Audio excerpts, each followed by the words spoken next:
Hello everyone, I'm Jonathan Little for PokerCoaching.com, and today we have an exciting hand from a 2,000, 4,000, 8,000 euro game that Party Poker and Triton Poker hosted in Montenegro recently.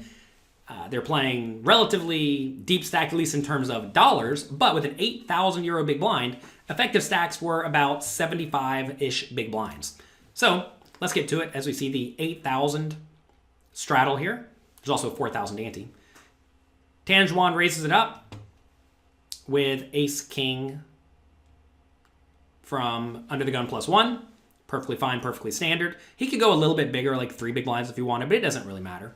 And on around to Ike Haxton, one of the absolute best players in the world, with pocket queens, with 600,000 chips, or 600,000 euros effective. So now he has two options. He can either call or re-raise. There is certainly a little bit of merit to not 3-betting under the gun raisers, but I know Tan is very active. I've watched a few of these cash game videos presented by Triton Poker. They are amazing. Make sure you check those out if you have not already. And Tan gets after it. So knowing that, I think Haxton can certainly 3-bet these pocket queens for value. It's about 3 times whatever the initial raise is to. So that'd be to about 60,000 euros in this scenario.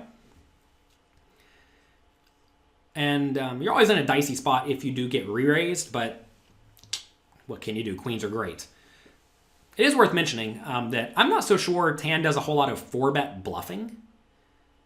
So if he doesn't do a whole lot of 4-bet bluffing, then if he does 4-bet, his range may actually be legitimately aces, kings, queens, right? If that's the case, queens becomes a fold. However, in this scenario, I think the ace-king probably should just get it all in. You could also get it in with a few bluffs here and there if you felt inclined. And when I say get it in, I'm not sure if I'm jamming here, because notice if you just go all in, that makes it to where you probably don't get to have all that many bluffs. And the problem is a lot of the bluffs just lose really badly to Haxton's value range. So if I am going to play this spot, I think I'm going to re-raise to something like 160,000 with the idea that I'm going to be folding out my bluffs, whatever bluffs I do have in my range. This may be a hand like ace, queen offsuit, ace, jack offsuit, king, queen offsuit, stuff like that. I think it's probably okay to flat call stuff like ace queen suited, ace jack suited, king queen suited. I mean, you don't love it, but I think it's okay to have a flatting range in this scenario. So in this spot, I'm going to take usually just blocker hands and 4-bet them, because I don't think Haxton's going to be flatting the 4-bet all that often, although maybe he will. Who knows? So that's what I'm going to do in this spot. I would probably not jam it all in, though, because, I mean, the idea of jamming it in is that you get to make hands like 9s or 8s fold, but 9s or 8s may not even 3-bet in the first place. So what's going to fold that you're happy about? Well, pairs are flipping, so it's not like you're even happy about when they fold. It's just neutral. No better hand's going to fold, right? Aces and kings are not going to fold. You may make a hand like ace-queen fold, which would be a disaster. Like, you really want ace-queen in the pot. So for that reason, I think you want to be using a smallish 3-bet size. And that allows you to 3-bet with a blocker hand like ace-jack or ace-queen and then fold to a jam. So he is lining up what I think is an all-in. Is that an all-in for Haxton? No, so 140,000. Good. I can't count these chips. These chips are 10,000 each. I forgot about it. So he does go for the relatively small 4-bet, which I like. This might be a tiny bit too small, because now Haxton will start flat calling you every once in a while. And I don't think you necessarily want to be getting flat called in this spot. So now what should Haxton do? This is a pretty interesting spot where he could conceivably just call. I don't think it would be insane to call here and then just not fold on any big card board. That said, getting it all in is certainly fine and viable. Because at this point, if Tan does put in 140 and then fold for another 450, even if he has like one overcard or a suited ace or something, that's fine. Obviously, Haxton would rather get in against those hands, but it's not like it's some disaster if those hands fold. This is one of those scenarios, again, like I mentioned, though, where Tan's 4-betting range, if he is a tight, passive, straightforward player, may be only aces and kings, which is what you'll encounter in small stakes games every once in a while. But that's probably not the case, because Tan, like I said, has shown that he is very capable of raising wide and getting after it. So I think I'd probably just jam here with the queens, but there's certainly merit in calling, especially given that the 4-bet was small. A nice thing about flatting a small 4-bet also is that it will protect your range a little bit. It just makes your calling range stronger, which allows you to call with slightly weaker hands. So there are certainly merits to both.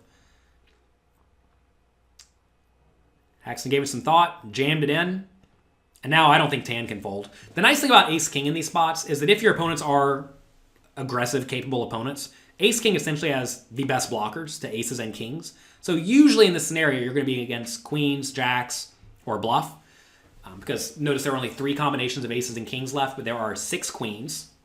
There are 6 jacks, potentially. If he ever does jam something like ace-queen suited, there are some of those. So, yeah, you're not loving calling it off here, but you're going to be roughly flipping the majority of the time. You're going to be slightly behind, but even if you are slightly behind, at this point you're getting very good pot odds because you have to put in 450 to win 1.2 million. So you need to be good 35% of the time or so. So you're always going to be good 35% of the time with the ace-king. So you got to put it in there. And he does. He does make the call. We're going to run it 2 times. We're off to the races. Turns out most players don't want to flip for 1.2 million euros. Definitely a big flip. And let's see who's going to take it. First flop. Good for Ike Haxton. 8-6-2. Has to dodge exactly an ace or a king. You think they're excited? That's what an excited man looks like.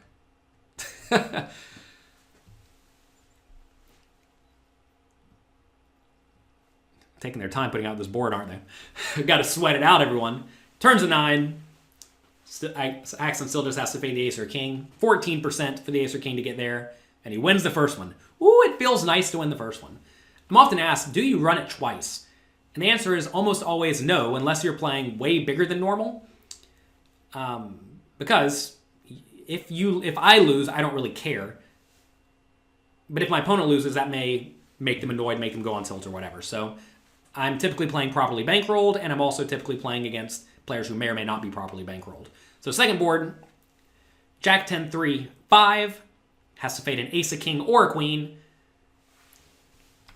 River is a jack, and Ike Haxton scoop-a-loops it with the pocket queens for 1.2 million euros. Not a bad win for him. Congrats. So that's going to be it for today. If you enjoyed this video, click like, click subscribe, share it with your friends. Also, follow Triton Poker and Party Poker here on YouTube. They put out great content that I thoroughly enjoy watching, so check that out. Good luck in your games, have fun, and I'll talk to you next time.